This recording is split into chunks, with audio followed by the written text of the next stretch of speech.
And that's even what I love about like the larger idea of fandom in general, because you have that at Comic-Con, you have that at the Beyonce concert, you have that at like a football game. Yeah. Like it's all that same like connecting principle, and I think it's beautiful. I think there's so few moments like that in kind of our existence, that you can come together in these spaces being like, I don't really know anything about you, but like I'm into this thing and you're into this thing, and like in this moment, that's all I need. Yeah. Welcome to Impostrix Podcast Season 4. My name is Whitney and I am your host. Thanks for joining us for this episode. I am excited to jump into it. Impostrix Podcast validates professionals of color navigating imposter experiences and racial toxicity within their careers. And this season, we are focusing exclusively on pouring into Black women. How can we take care of the Black women in our lives? If we are a Black woman, how can we pour into ourselves? How can we receive the pour from others?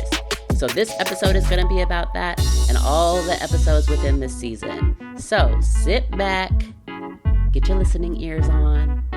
Let's get into it. Hey, y'all, and welcome back to Impostrix Podcast. My name is Whitney Knox Lee. I am your host. I am, this is going to be a fun episode for me. It's going to be interesting and fun. As you know, season 4 is all about pouring into Black women. That looks like so many different things. It looks like the different ways that we can take care of ourselves. It looks like the different ways that we can put ourselves first. And for this episode, we are talking about joy. We're talking about fun. We are talking about fandom. And this is like, I'm not a Blerd, a Black nerd. I'm not like, I don't know any, there's nothing that I feel so like a part of, like folks like our guest, Kristine. And so I'm looking forward to learning more about what this experience is and like letting ourselves get, I don't even want to say carried away, but maybe carried away. Letting ourselves feel the excitement and the joy for a thing that we really like, and letting ourselves into the world and to be a part of that world. So my guest today is Kristine. She is the host or co-host of Mind the Force podcast, which is a mental health and Star Wars podcast. She is also, the show is a recipient of one of the Black Podcasting Awards for 2024. If you go to probably either of our Instagram pages, you will see that we just took a screenshot of us holding our awards, which is fun. Thank you so much for joining the show, Kristine. How are you doing? Thank you so much for having me, Whitney. I'm doing real good today. Good. It's a nice sunny Sunday. No complaints. Excellent, excellent. So please go ahead and introduce yourself, sharing whatever identities you want so that we can know the perspective that you're bringing to this conversation. Okay. Well, I am Kristine McPartlin, and I am the creator and co-host of Mind the Force Podcast, a nerdy podcast about Star Wars and mental health. Oh gosh, I feel like I'm on like a dating app. I am a very proud nerd, very, very happy nerd.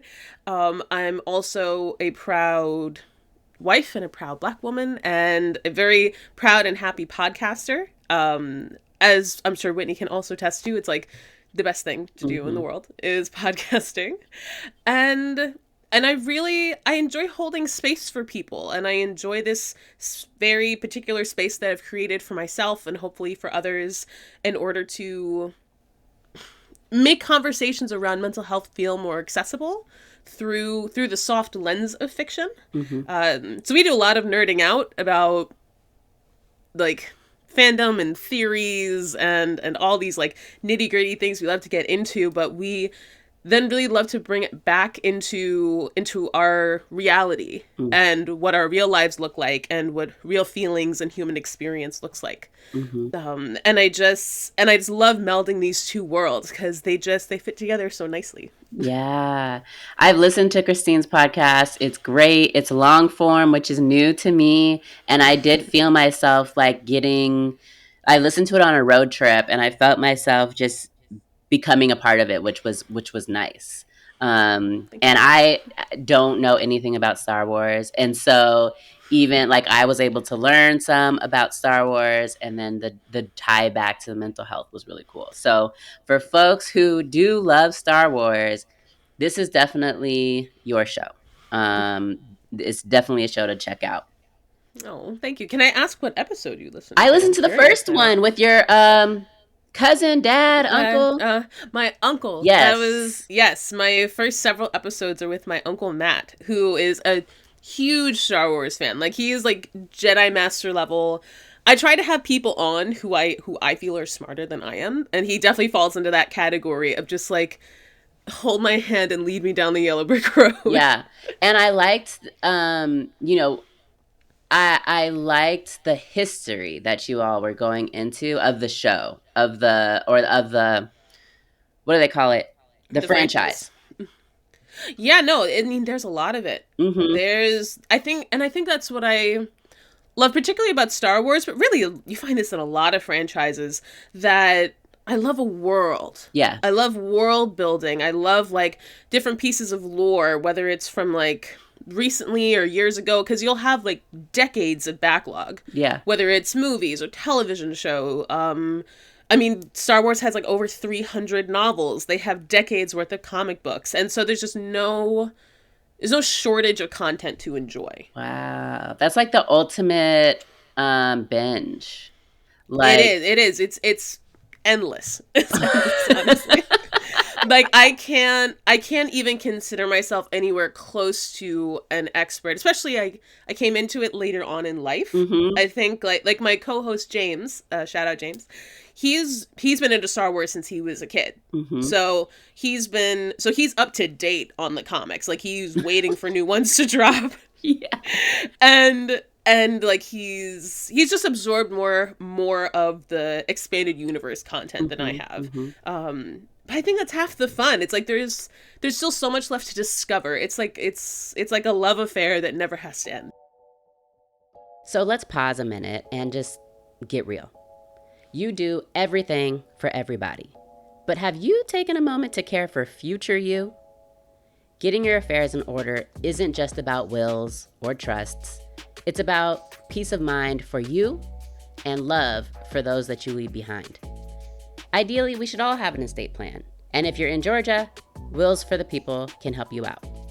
But if you're not ready yet to create your will or trust, there's something that you can do that will go a long way in helping the future you.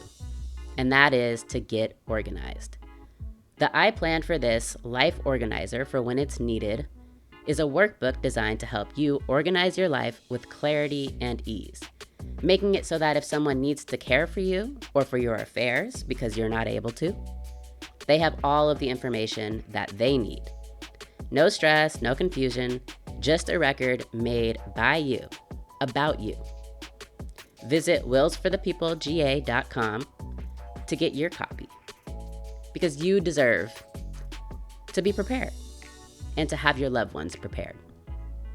Again, that's willsforthepeoplega.com and click on the workbook tab. Back to the show. Yeah. So I have, this reminds me, I'm looking at your background. You've got these sci-fi books in the background that looks like books that my husband has. And me and my friend Jordan were talking about like her husband really likes sci-fi and they've been listening to a book on tape type of situation. And she's like, it lasts forever. These are the biggest, longest books ever. And They can get very sizable. yes, Like, and that was my experience. Like before meeting my husband, did not read sci-fi, and when he started bringing these big ass books in, I'm like, oh my god! And then he reads through them so quickly. But one of the things that Jordan mentioned, which I hadn't thought about, was like, I guess there's like levels to sci-fi in terms of the world building. And yeah. apparently there's like, beginner sci-fi. I don't know if I'm using the right words, but like, It's okay. the sci-fi that doesn't take a whole lot of mental energy to picture it, to put the world together for you. so that you can go on the journey. And then there's sci-fi where like very complex worlds that you have to remember all of the aspects of in order Yeah. to follow the story. And so I just thought that was really interesting because I think it's one of the challenges that I've had with site. Like I can I can visualize the world, but I just need it to be, it's got to be words that I can pronounce. Like Yeah. we can't come out here with all these words that I just don't know how to say, because I then get I that. get I get distracted that. on people's names or on people's galaxies. No, I'm the first person to Google something. I'm like, if I'm not 100% sure in pronunciation, I'm just like, Google knows. I don't need to overthink this. Like, Google knows. Yeah. And I start like abbreviating people's names. Like if it's a name, a sci-fi name that I can't pronounce, I'll just call it by the first letter. Like they went to Right? I get Planet Z. that. I get that. And you know what? And that's also part of the beauty. It's however you want to absorb it, however it works for you. Like I think a great example of probably a bigger world outside of Star Wars is I don't know if you see up here, I have the first 5 Game of Thrones books. And Game of Thrones is a good example of a world where you need to pay attention to the details because they matter. Because you have all these different houses and all these different characters, and like you have stuff happening in the past and different like places and like continents, and it's just like all this, it's a lot of moving pieces, but they're all part of like this larger like amazing story. But yeah, if you lose track, then you're gonna lose track of like the end game. Yeah. And even So like I get that. Harry Potter, like Yeah. I made it to maybe through the first couple of books of Harry Potter, but then like the longer the time went between reading these books, the more I was like, wait, who is this person? Yeah. I can get that. Even Harry Potter, I think, isn't as widespread as something like Game of Thrones, because you still have like a main central character you're following, which is Harry, and kind of he's like the son that everything like gravitates around. But still complex. And yeah, once it gets like bigger and bigger, like outside of the school and outside of like his everyday life, that you're like, oh, like they're like you're in like the larger wizarding world. Right. I think it can get like complex. I can see that. So you mentioned something that I want to start with, and that is that you came to Star Wars later in life. So tell me about this, because you're a Black woman, and I literally I know like 4 Black people who are like Star Wars people, and one of them, honestly, I don't even know if it's Star Wars or Star Trek, but my dad likes one of these 2 franchises. And both excellent choices. My memory of this, like my only interaction with whichever of the franchises, was my dad like creating these family night movie situations where we would go to his favorite Philly cheesesteak place. There was only one in Seattle, and they also sold tasty cakes, which, so my dad grew up in Philly, and like whenever he had a taste, it was like a comfort thing for him. Yeah. So we would go get these big old cheesesteaks, delicious, and these tasty cakes. We would come back to the house, and he would put on Star Trek. And I remember dreading the Star Trek part because I didn't know what was going on. Like, I don't know what this is, Dad. But loving the family time and loving the cheesesteak time. And so it didn't stick for me. But I think if it would have stuck, I would have been a childhood person. But so you came to this later in life. So how did you come to Star Wars, and how did it become a thing that you're like, oh no, like I'm in this world? This is it. This is it. So I would say that I was already a big fandom person. Like I think before Star Wars, I was a big Doctor Who fan, which is that long running BBC series with the time traveling alien called the Doctor, and that's another big world. That's another big world, and I'd already been quite obsessed with that for quite a while. And so it wasn't a big reach for me to then take on Star Wars, and it was actually during the pandemic. Wow, very recent. Very recent. Very, very recent. And I was living in Brooklyn at the time, and I'm just home. Now I'm working from home. Like everyone else, like, okay, what am I doing with myself? And I had a roommate at the time. And Disney Plus had just come out, and like it had all this like content, and me and her sat down, we watched The Mandalorian, which is one of the Star Wars television shows on Disney Plus, which is a fantastic place to start. Okay. Even if you're not like a Star Wars fan at all, like the season 1 of The Mandalorian is one of the few pieces of IP that actually does stand on its own quite well. Okay. And it's just a good season of television. Even if you're not totally sure what's going on in the larger world, it's a really nicely contained story that I can really recommend. So we watched it, and I was like, oh, that was really great. You know what? I have all this time at home now, and we have Disney Plus. I have time to watch all those Star Wars movies that I always meant to sit down and watch. And my roommate was a fan, and so she was absolutely down for the binge. And so, like, for 2 weeks, we, like, watched another movie every single night. Wow. Until we had watched all of the currently released films, which was, at the time, maybe about 10 or 11. Yeah, because there's Rogue One and there was Solo. So it's 11. So we watched 11 movies, episodes 1 through 9, and then there are like 2 side movies. And I just really liked them. I was like, oh, these are great. Like, just the special effects. I liked the bigger story. I liked the world. And it just touched on so many different thematic topics. Like, there was the politics, and there was the religion, but there were the very, like, human relationships, the romantic relationships, the drama, like, the, like, inner turmoil. And it was just, like, all these moving parts, and I was like, ooh, these are good. I was actually just saying to my co-host yesterday, particularly with the Jedi, like, just watching this very, like orthodox religion, like, play out in, like, this very, like, hubris sense, and they don't see that hubris is leading to their downfall, and there's all these things happening in the background with, like, the dark side. I was like, this is juicy. Like, there's a lot going on here. Like, I was here for all the tea. I was like, this is great. And so I love the films, and then there are already several TV shows to get into, and then over time, which took me a little longer, I watched Clone Wars, the animated series, which is animated, but honestly, Star Wars animation is like chef's kiss. It's so good. Anyone who is watching this and you don't want to watch the animated content because you're grown and you're like, I'm not going to watch a cartoon, like, get off your high horse. Like, get off it because you're missing out, and you should come to this side of things. Because it's the best. I finished Clone Wars. By the last 4 episodes, I'm just in tears. Oh. And I'm like, this is the greatest thing I've ever watched. Wow.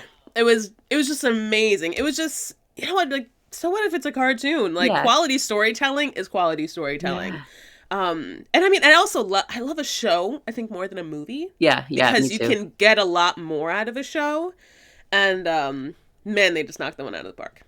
And from that, like, before I was in love, after that, I was turned out. I was just like, this is great. And so the more content I absorbed, then I started reading the books, and then I started checking out the comics, and it was just like this insatiable appetite, and I found that it's all I wanted to talk about. With anyone who would listen, I'm just like, I'm watching Star Wars. Do you watch Star Wars? Do you wanna talk about it? And were people like, dude, Kristine, that's old news? Right. Well, most of them were just like, I'm either not into it. A few people were like, yeah, and other people were just like, no, like, what are you talking about? Especially a lot of my Black friends were like, no, I don't really watch Star Wars, like. But it's actually a good friend of mine, my friend Frank, shout out Frank, who is one of my favorite people to, like, just, like, talk our nerdy shit with, that I was like, dude, you have to watch Star Wars so we can talk about it together. And he was like, no, but I'll get to it one day.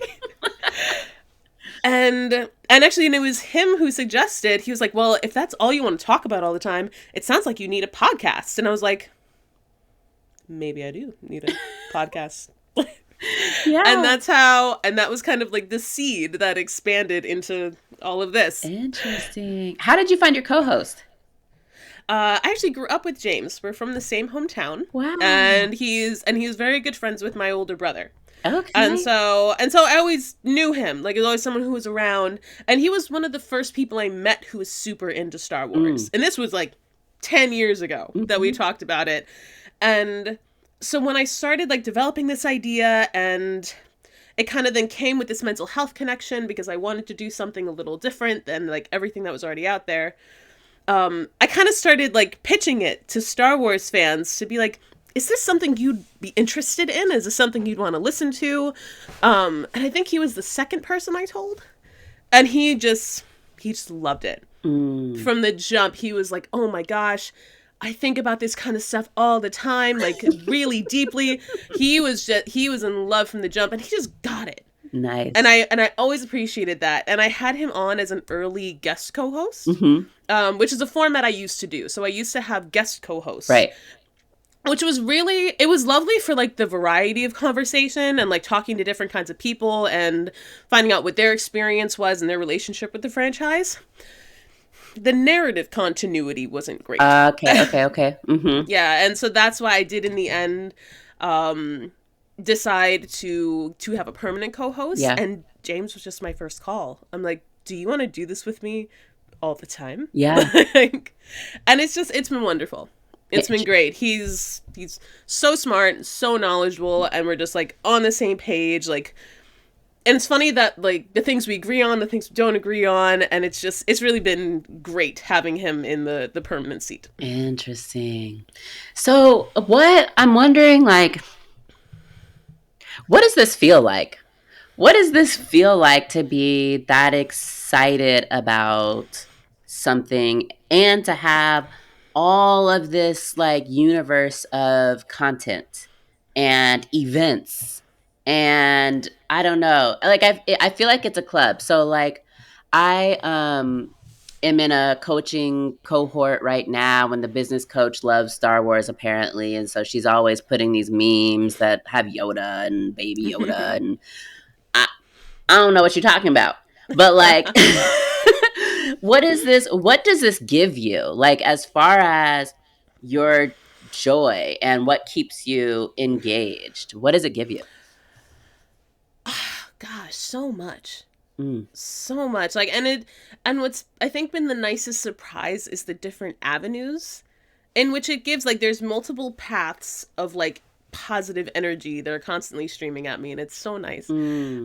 Because you have the Star Wars part. Like, you have the Star Wars part where I get to connect with other fans, whether it's other podcasters or just other fans in general, or other people like my brother telling me like, oh, my friend listens to your podcast, he thinks it's so great, and I'm like, and it just feeds you. And then you have the mental health aspect where I get to interview super interesting psychologists and therapists, and most who are not Star Wars fans, and that's always fun to get to have this very nuanced conversation, but get to see like where it can go, and like what like resources we can pull from, and their knowledge and their experience. And it's so enriching and so interesting, because psychology and mental health is just my other passion. And then to speak to these experts and get their opinions and have it like tie back in to real human behavior is like so satisfying. And then honestly, and I can attest to this because this is how we would have met, is through this community of Black podcasters, which has just been the best. It's probably my favorite one, if I have to say. Just everyone that I've met through the Black Podcast Awards and through the Black Podcasters Association and like at Afros and Audio, and just this amazing community and family that I've just felt so welcomed into. It's the light I didn't know I was looking for, that I didn't know I needed. And I love that. I feel validated, and I feel supported, and I feel encouraged. And I mean, and you can attest to this, that like sometimes podcasting can be lonely. It can be very lonely, and I don't know if I would still be going on the same momentum without that community. And that's really my best advice to anybody who wants to get into podcasting. Like, yes, have a great idea. Like, yes, have your setup, stay consistent, like all that stuff. But find community. It makes the biggest difference. Star Wars. I'm curious about have you been to the convention, any of the conventions? So I'm a big Comic-Con goer. And so yes, that's all any kind of comic, right? that's like the big one. So Okay. there's so many conventions. So many conventions. The big ones are San Diego Comic-Con, which I've been to once. I have gone to San Diego for that.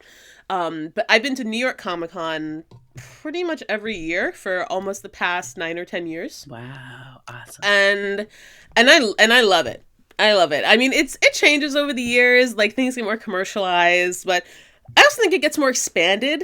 Like, I love that more people are, like, exposed to things and, like, want to cosplay and have fun and interact and just come and, like, see. Because it's quite a spectacle. Like, if you've ever been to New York and you've been to the Javits Center, it's this huge glass, like, compound, and they just fill it. They fill it with like tens of thousands of people, and you can't walk, and like it's like exhausting and glorious, like all in the same instant. And you see people in their cosplays, and you attend panels, and you have all these giveaways, all these interactive things to do, and it's just like a whole day. Like, I usually go for like 2 days, because 3 days is a lot of steps. You get really tired by day 3. So I usually go for 2. And it's just fun. It's a really fun time. It's a real sense of community. Like, particularly as a cosplayer, because I love cosplay. I was gonna ask if you dress up. I love to dress up. The times I haven't dressed up make me sad. Oh, because I'm like, nobody wants to take my picture, and nobody thinks I look cool. Because it's especially when you work hard on a costume, and like you come and you're just feeling it. You were like, I am doing it. I am this character. I feel, especially since I've started playing more like Star Wars villains. Ooh. Getting dressed up as a villain is so fun. So fun.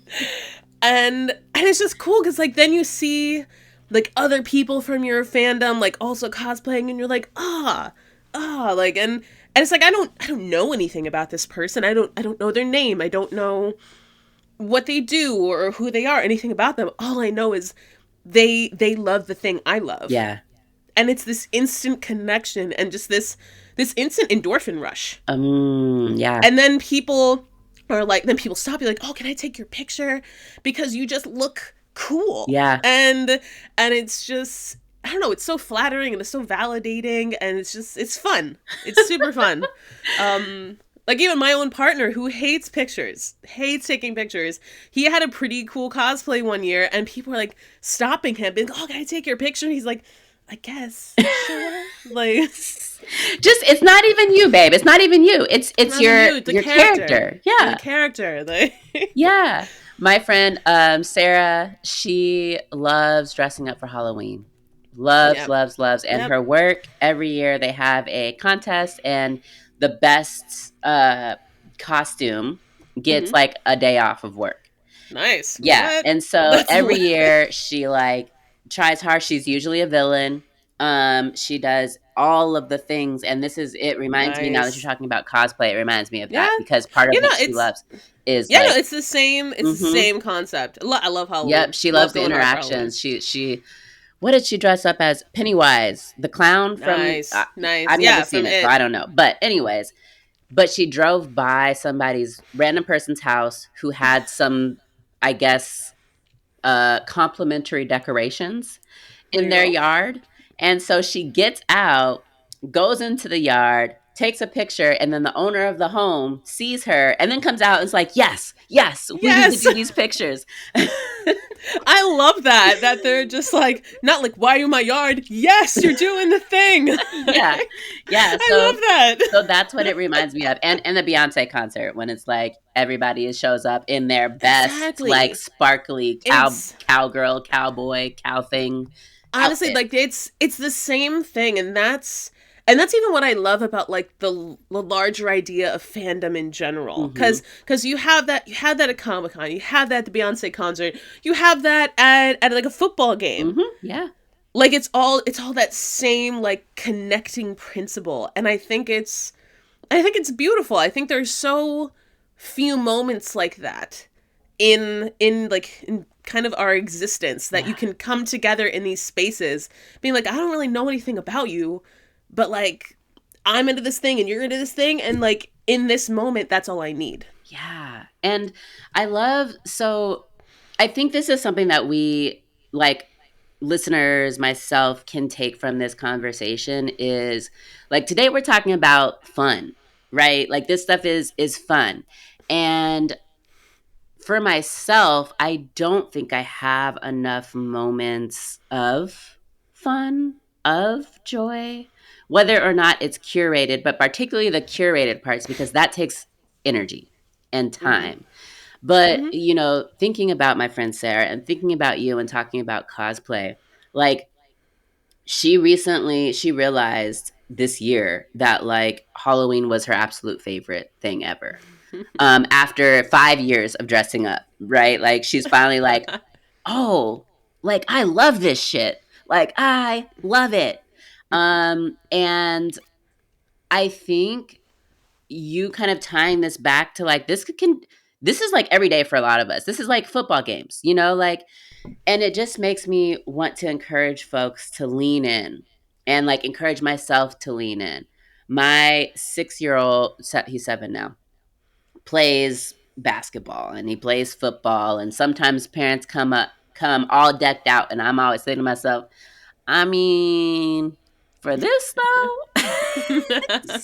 And now I'm thinking to myself, hell yeah, for this, because what else? Like, what else are we gonna get dressed up in all the team colors and like, whatever it's gonna be. And I don't go to a lot of sporting, like, professional sporting events anymore, but I do just really like the idea of getting into it just because it's fun, just because it feels good, just because it feels part of community when you're showing up to a place with other people who love the same thing, and being together in that way sounds fun. So I encourage folks that when you're like, I'm going to this thing, maybe I'll dress up, maybe I won't, I don't know if I feel like it, do it, go all out, and, like, have fun, enjoy that.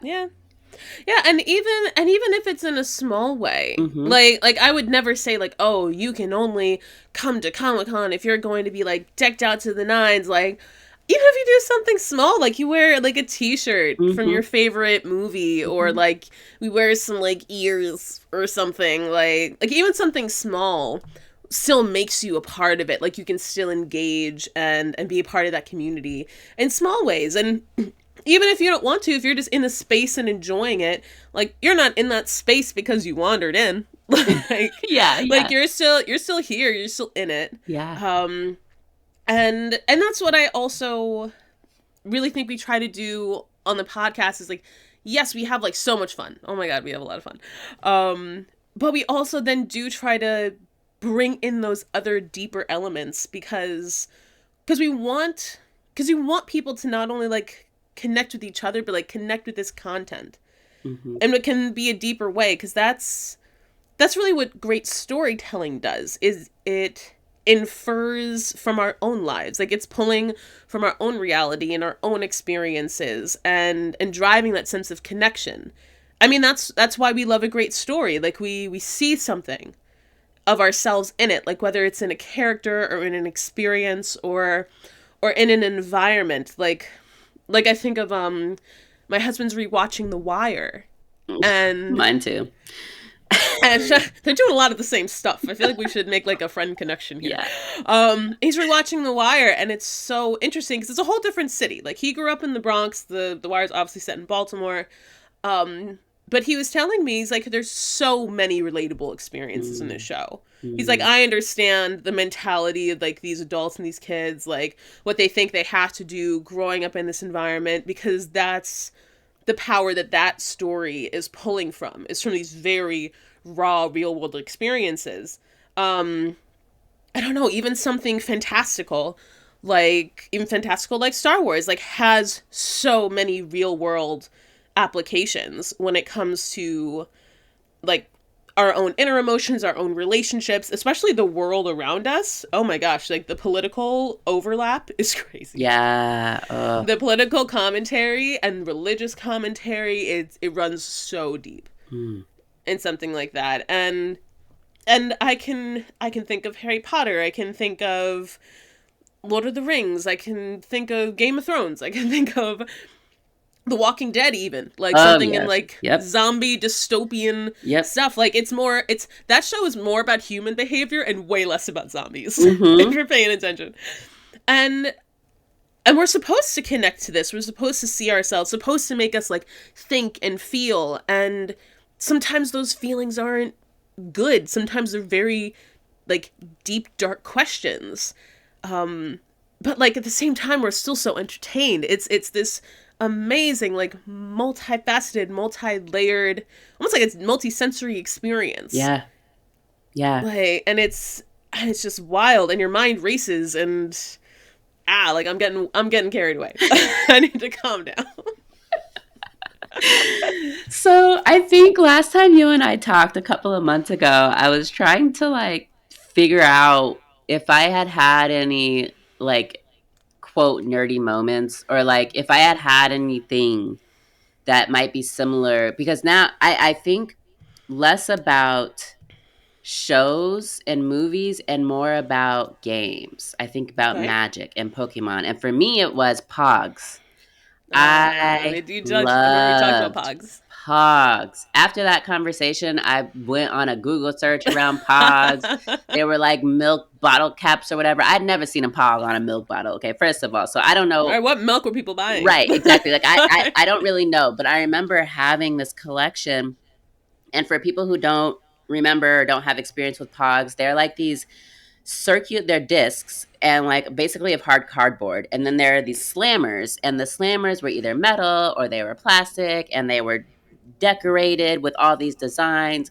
POGs had all these designs, and some of them were like rarer than others. Some of them were like super duper common, and the game had something to do with stacking these POGs on top of each other and then throwing the slammer on them and then seeing what happened. I can't remember. Like, I can't remember what happens after the slammer part. I just remember that, I don't remember. Right. I don't remember. If you won POGs, air quotes, then, like, you were able to grab other people's POGs. Like, that's how I got more POGs. And well, buying them. But, like... Yeah.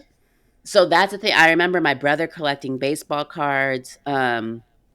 I don't have anything like that in my adulthood, and I want like collecting. Yeah, collecting is a whole interesting world that I personally don't know much about. Like, I have some things I collect, but definitely nothing extensive. Yeah, because collections get really wild. Like, they get so crazy, and like much respect to it. Right. Like I wish I had larger collections of things. Like my nerd memorabilia is very like modest compared to a lot of people, but it's amazing. It's like this whole other world, and like it's always like this generational thing. Like, you were into POGs. I think I came in on like Pokemon cards. You're a little bit younger than me. Okay. Yep. Yeah. Yep. I came in heavy on Pokemon cards. I remember being like 6 years old, watching like season 1 of Pokemon on WB11 Saturday morning cartoons and being like, this is great. I don't know what's going on. I don't know who this 10-year-old is wandering around in the wilderness with these wild animals. If you overanalyze Pokemon too much, it's crazy. Like, who are these adults that just let these kids like walk around? Like, yeah, so I never got it. I don't even know what the story. I know Pikachu. Like, I don't know what the story of Pokemon is. I just know that the kids that I would babysit were all about Pokemon. Were all about it. These Pokemon cards are everywhere. And then in adulthood, Pokemon Go comes out, and now all these people are walking around in parks saying they see Pokemon. That was a fascinating phenomenon. Oh my god, the summer of Pokemon Go was so interesting because it like took this nostalgic thing that like we grew up with as kids, and like even if you weren't sure, like you kind of knew about it, grew up with as kids, relaunched it, but like added this tech component with the AI, got us outside. Right. Anything and that can COVID, get people outside. Or was it right before COVID?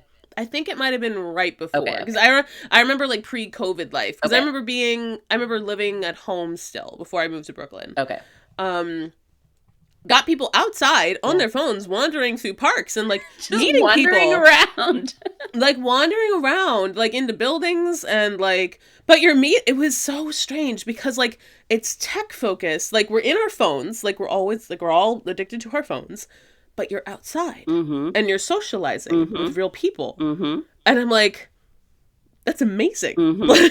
Very few things do that nowadays. Yeah. And just from a sociological point of view, I'm like, what a phenomena. That's amazing. Yeah. Yeah. I've been trying to get into video games similarly because I find, so essentially I'm testing things out. Right? You're dipping your toes in different waters. I like it. Right. And I encourage people to do that because at some point you're going to find something that you're like, whoa, this is super fun. Right? And like, I want to keep doing this. We recently bought Sackboy on PS5, which is a video game. It's a family game, and it's hilarious playing video games as a family. Like, that is actually fun. I love that shit. And, there's not a lot of, or maybe there are a lot of like family video games. I don't know, but we had a hard time finding some because our children are younger, and even though they're watching my husband play, I don't even know all the bad games, the shoot 'em up, like rated R plus. Like, this might as well be triple X. Rate this shit triple X because there are straight up naked people in it. Okay, and they look like people. Like, this looks like a video. Yeah. Anyways, so it's been fun because I've been asking some of my other friends like what they do. I have one like small group of friends who love Zelda, and Zelda's a big one. I found my husband's Zelda game and like was like, okay, let me see about this Zelda. What's going on here? It didn't click for me, but people love that Zelda stuff, right? So yeah, I find it all so fascinating, and I'm like actively looking for my next like joy hobby thing. I get that. I definitely respect like trying different things. That's how you find something new. I wish I'm funny in that I don't like to play video games, but I like to watch people play video games. And that's straight out of my childhood because I am the only girl with two older brothers. And so I was never allowed to play the video games because I couldn't play it as well as them. Right. But I would sit. Right, I sucked. I still kind of suck. I don't know why I can do things like the sports I could do are so hand-eye coordinated. I don't know why I can't do video games. I just am not good at them. But I can sit for hours and watch it like it's television. Wow. So I'm entertained. Like, it's not like I'm not the type to be like, oh, you've been playing like Call of Duty for like 5 hours and you're not paying attention to me. I'm just like, go off, like play your game. Like, I'll sit here and watch it if I want. If not, I'll go do something else. Like, yeah. I'd rather you be home playing this game than out in the streets. Like, right. Yeah. So let me ask you about Black people, okay? Because, like I said, Star Wars, less than a handful of Black folks that I know who would I won't put it like that. Who I know that they like one of the stars, Star Wars or Star Trek. Yeah. And I'm wondering about what your experience has been as a woman of color in this, what I know as white space. Is there Black people space or people of color space within this, or even women's space within this? Like, or are you like making your own, or are you just out there with all the white folks, which is fine? Yeah. I'm just wondering. So it's a little bit of everything. So there definitely is spaces in Star Wars where you have women and you have people of color, like because that's the cool thing about such like a long-standing franchise is it has like a worldwide audience. Like, I can go to any country in the world and probably find somebody who's like, yeah, Star Wars, like, I know that, which I think is an amazing reach of things. That's cool. Of course, as time has gone on and they've made more content, they have more people of color, like, in the content, whether it's in the books or in the movies and everything. I mean, also, these people are aliens. So Right. So they definitely do have, like, in like early onset, like a lot of like whitewashing of things, because that's just how content was made back then. But I think they're really doing a much better job now of not only bringing diverse stories, but diverse characters. And also realizing, like, okay, like, this, like, alien is, like, not even also always, like, white-coded. Like, these are people from different cultures and pulling from different religions and experiences. And I think they're doing a much better job of that these days, which is great. And that really also reflects in the fan base. And I think that it's becoming more prevalent for people to say out loud, like, yeah, like, I love this content. I grew up on this, and I like to engage with it. I like to talk with other people about it. It's not like this, like, in the corner thing of, like, oh yeah, like, it's much cooler to be a nerd than it used to be. Oh yeah, I mean, we got Blerd, right? Like, we have language. We got Blerds. There's a whole vernacular for it. And I think that's amazing. I think that's really cool. And I would say coming into it later on in life, I don't know if it would have been the same 10 years ago, the same 20 years ago. I think I'm coming in at a time where not only is it much cooler to be a nerd, but it feels more accessible. And I think that level of accessibility has been really wonderful. Like, especially I think the, like, innovation of the internet has been a big one. I feel like without it you wouldn't see as many different avenues and walks of life. Because even lately I feel like my algorithm has just been, like, shouting all these amazing people in these, I guess, historically, like, white spaces. And, like, Black people just taking over and killing it. Like, apparently one of the best snowboarders in the world, like, currently, like, X Games champion, is a Black man. Like, killing it, doing all sorts of crazy snowboarding stuff. Yeah. And, like, there's a lot of new rock artists that are like, Black frontmen and women who are, like, taking over that genre. Where, even though, like, this all stems from Black people, because, you know, we started everything. Right? That to have those people then come back into these spaces and be like, yeah, like, we still do it better. It's like, like, yeah, like, and don't you forget. Don't you forget.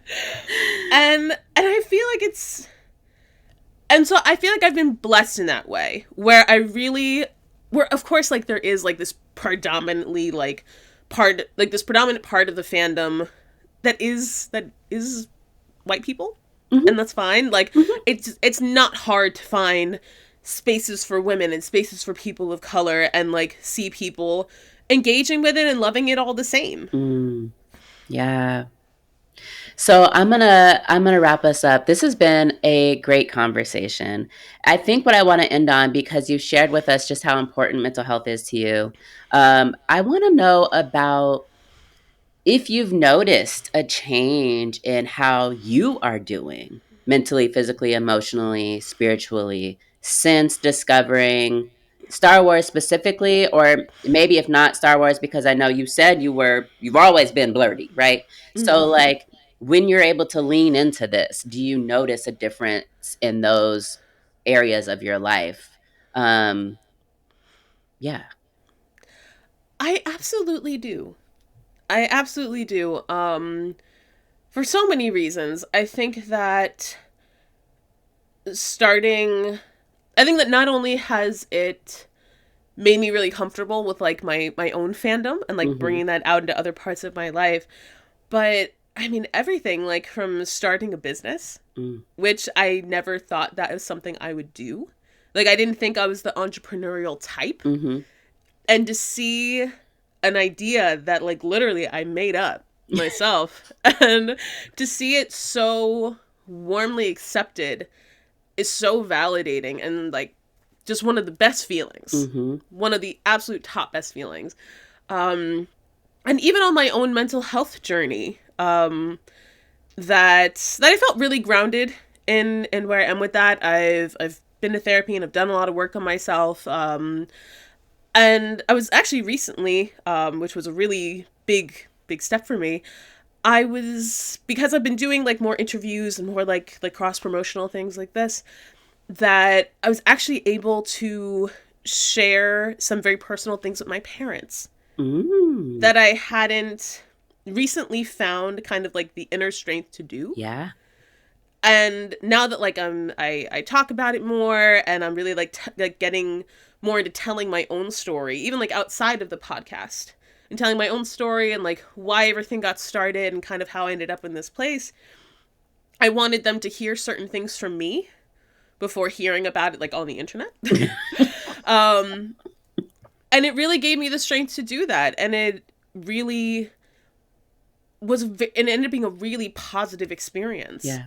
And I don't know if I would have done that if I didn't have, I don't want to say forced. Yeah. But if I didn't have this circumstance where it was important Mm-hmm.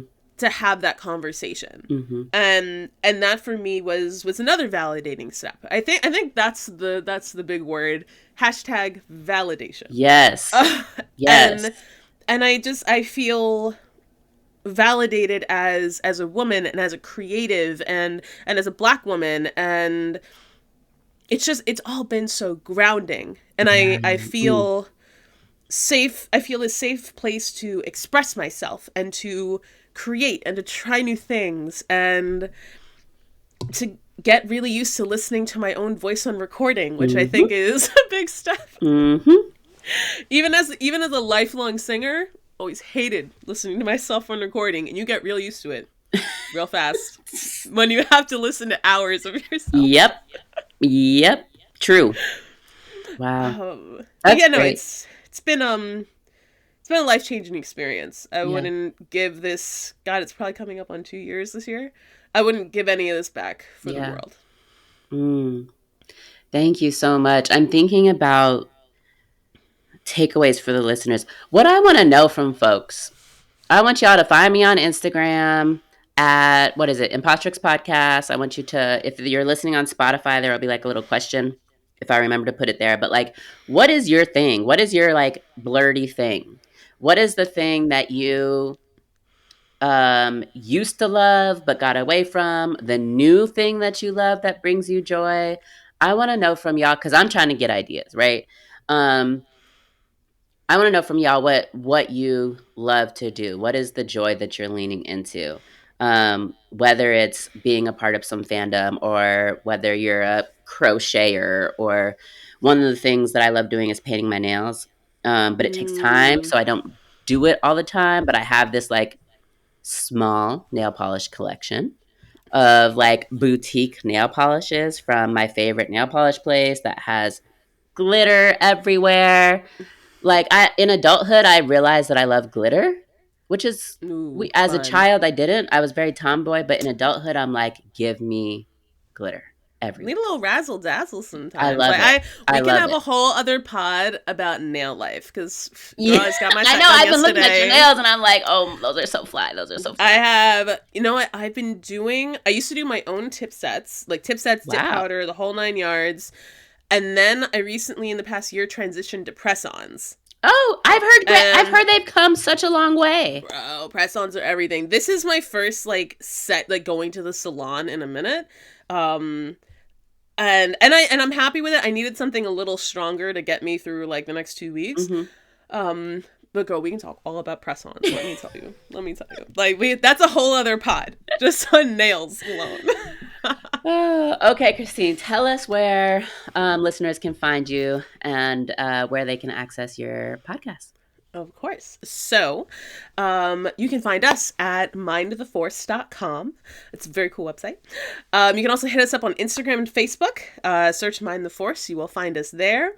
We are on all your favorite podcast streaming platforms: Spotify, Apple Podcasts, Pandora, Amazon, iHeartRadio, all of them. Hit the link in the bio.